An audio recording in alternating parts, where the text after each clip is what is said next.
तो दिल्ली में मधुशाला में घोटाले पर हंगामा मचा हुआ है और एक हंगामा उत्तर प्रदेश के लखीमपुर खीरी में भी मचा है। वहां अनुसूचित जाति की 2 नाबालिग लड़कियों से रेप किया गया, फिर उनकी हत्या कर दी गई, उन्हें पेड़ पर लटका दिया गया ताकि सारा मामला जो है वो हत्या का ना लगे बल्कि आत्महत्या का बन जाए। लेकिन अब आरोपियों की शिनाख्त हो गई है, उन्हें गिरफ्तार भी कर लिया गया है। सवाल ये उठ रहा है कि कहीं ये लव जिहाद का मामला तो नहीं। देखिए मेरे सहयोगी संजय त्रिपाठी की एक्सक्लूसिव रिपोर्ट।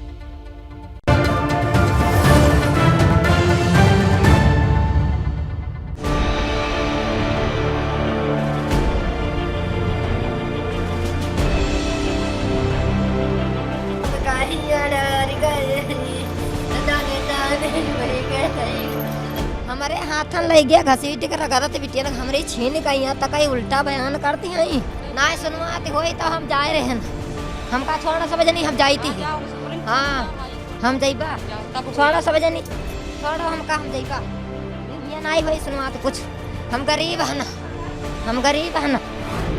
पेड़ पर लटकी हुई ये 2 नाबालिग बेटियों की लाशें नहीं बल्कि लखीमपुर खीरी की कानून व्यवस्था की लाश है। दिन दहाड़े अनुसूचित जाति की 2 लड़कियों के साथ बलात्कार कर उनकी हत्या कर दी गई और हत्यारे ऐसे बेखौफ कि लाश को वो पेड़ पर लटका कर चले गए।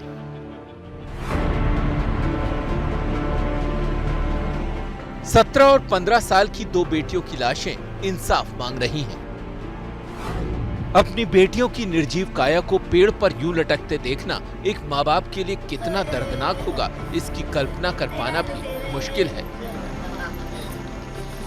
मामला बुधवार का है जब लखीमपुर खीरी के गांव तमोलिनपुरवा में गन्ने के खेत में 2 सगी बहनों की लाशें मिली। दोनों लड़कियों को मारकर उन्हीं के दुपट्टे से गन्ने के खेत में लगे एक पेड़ पर लटका दिया गया था। इस मामले में पुलिस ने जो खुलासा किया है पहले उसे सुन लीजिए। छोटू ने इनको पहले परिचित करवाया, जो छोटू सन ऑफ चेतराम गौतम है, इन्होंने इनको परिचित करवाया था कुछ दिनों पहले इन 3 लड़कों को इस महिलाओं से। इन्होंने दोस्ती के प्रिटेक्स्ट पे इनसे दोस्ती की।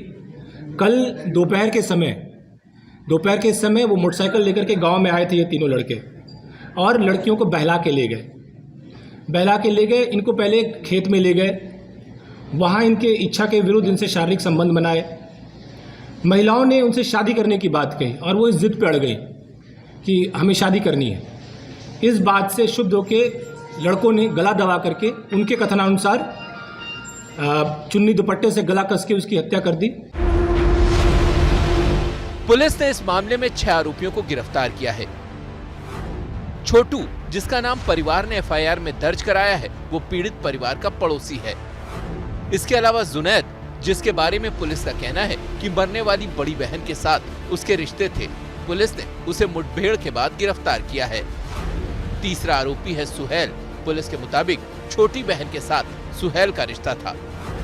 इसके अलावा हफीजुर रहमान, छोटे और करीमुद्दीन नाम के 3 मुस्लिम लड़कों को भी पुलिस ने गिरफ्तार किया है। पुलिस इस मामले में पूरी सावधानी बरत रही है। परिवार की मौजूदगी में 3 डॉक्टरों के पैनल ने पोस्टमार्टम किया। सूत्रों के मुताबिक पोस्टमार्टम रिपोर्ट में खुलासा हुआ है कि रेप के बाद गला दबाकर दोनों नाबालिग लड़कियों की हत्या की गई। रिपोर्ट में गला दबाकर हत्या और हैंगिंग की पुष्टि हुई है, लेकिन परिवार को अब भी जांच पर भरोसा नहीं है। सर, हम चाहते हैं कि इस पे और भी गहराई से छानबीन होनी चाहिए। अगर हमें कुछ डाउट लगता है तो हम रीपोस्टमार्टम भी कराएंगे। 2 बयान आ रहे हैं सर, प्रशासन के ही दो बयान आ रहे हैं, तो हम किसी एक को ही मानेंगे। अब सवाल यह है कि परिवार वालों को पुलिस की जांच पर शक क्यों है। ये शक क्यों है ये हम आपको आगे बताएंगे, लेकिन पहले पीड़ित बेटियों की मां का इस घटना के बारे में क्या कहना है वो सुन लीजिए। तो दोनों लौड़िया एक हाथ यू पकड़ से लेके चल दी से और वो खड़ा ही छुटुआ इतने तो 3 रहा जब गाड़ी पर, तो 3 में से 2 उतरे तो दोनों या क्या कहीं चली तो लौड़िया हमारी चिल्लानी अम्मी रे देखो इसी यू का भवा यू देखो हमका लिए जाती का भेड़ा आएगा तब क्या हाय दिन माँ कहाँ भेड़ा। तब जब इतका देखे ना तब हम उनके ग्वाड़न लपट गया ना, तब हमका उन लौड़िया ने घसीटता ही लिए चले गए। यही नहीं, पीड़िता की मां का तो ये भी आरोप है कि पुलिस आरोपियों के कहने पर आई और उनका बयान बदलवाने के लिए उनके साथ पुलिस ने मारपीट की। 2 लेडीज पुलिस हमका मारी ना है चौकी के जब गए हुआ कहे लागे न तो कहा यहाँ कुछ नहीं है, जाओ यहाँ से शीशा वाला मकान है तीमा कुशेर दिन तक मारे लगी।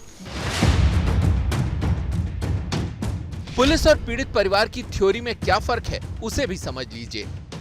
पुलिस का कहना है कि लड़कियां अपनी मर्जी से आरोपियों के साथ गईं, जबकि परिवार का आरोप है कि लड़कियों का अपहरण हुआ। पुलिस की थ्योरी कहती है कि आरोपियों के साथ लड़कियों का रिश्ता था, जबकि परिवार का कहना है कि वो आरोपियों को नहीं जानती थीं। पुलिस और परिवार दोनों मान रहे हैं कि लड़कियों का रेप हुआ। पुलिस कहती है कि शादी की बात कहने पर लड़कियों की हत्या हुई, जबकि परिवार का कहना है कि रिश्ता था तो फिर मारा क्यों। वही ना पे सजा उनका पैसा भरा है, जब फसलाई यहाँ गई है तो उनका मारा कौन जरूरी है, मारिन का है जिंदा देती मारा है इसीलिए तो जेल जा रहे हैं वो सारे। हाँ अपने घर रखती जाए, जब फुसला गई है तो वो जब अपने मर्जी से नहीं गई तब हम तो मारे नहीं। इस मामले में पीड़िता की मां साफ साफ कह रही है कि उसके सामने ही दोनों बेटियों का अपहरण किया गया, लेकिन पुलिस कह रही है कि लड़कियां मर्जी से गईं। घटना की चश्मदीद पीड़िता की मां की बात मानने के बजाय पुलिस की थ्योरी का क्या आधार है, ये तो सिर्फ पुलिस ही बता सकती है। दो लड़कियां, दोनों नाबालिग, दोनों का संबंध अनुसूचित जाति से। जाहिर है मामले को लेकर सियासत होनी ही थी, लिहाजा सत्ता पक्ष और विपक्ष में ठन गई है। सोशल मीडिया में आरोप प्रत्यारोप का सिलसिला शुरू हो गया है। विपक्ष सवाल उठा रहा है तो सरकार इंसाफ की बात कर रही है। घटना का पर्दाफाश हो चुका है। एक अभियुक्त की मुठभेड़ के दौरान गिरफ्तार किया गया, उसे गोली लगी है पैर में, और सभी अभियुक्तों की गिरफ्तारी हो चुकी है। घटना के बारे में आपको स्थानीय पुलिस ने आपको बताया होगा, लेकिन शासन के निर्देश है कि हर स्थिति में इसमें शीघ्र से शीघ्र चार्जशीट लगे। दो बहनों को अगवा करा के उनकी हत्या कर दी जाती है। ये जंगल राज चल रहा है, गुंडा राज चल रहा है, महिलाओं के घर से निकलना मुश्किल हो गया है। इसीलिए तो महिलाओं के अत्याचार में और दलितों के अत्याचार में उत्तर प्रदेश नंबर 1 हो। यूं तो पुलिस ने बहुत तेजी से एक्शन लिया है। एक दिन के भीतर 6 आरोपी गिरफ्तार हो चुके हैं, लेकिन परिवार के दिल में अब भी सवाल है। सवाल ये भी कि कहीं ये मामला लव जिहाद का तो नहीं। इंसाफ तब तक पूरा नहीं होता जब तक इन सवालों के जवाब नहीं मिल जाते। लखीमपुर खीरी से संजय त्रिपाठी की रिपोर्ट। जैसे ही घड़ी का काटा दोपहर 2:30 पे आए, बबीता जी का दिल सास बहू साजिश के लिए मचल जाए। और ये है इनकी बहू, पूरे दिन ऑफिस की टेंशन हो जाए गॉन जब ये करें अपना फेवरेट शो फ्री टाइम पे ऑन। इनकी तरह आप भी देखिए अपना फेवरेट शो अपने टाइम पर और डाउनलोड कीजिए एबीपी लाइव ऐप अपने स्मार्ट टीवी पर।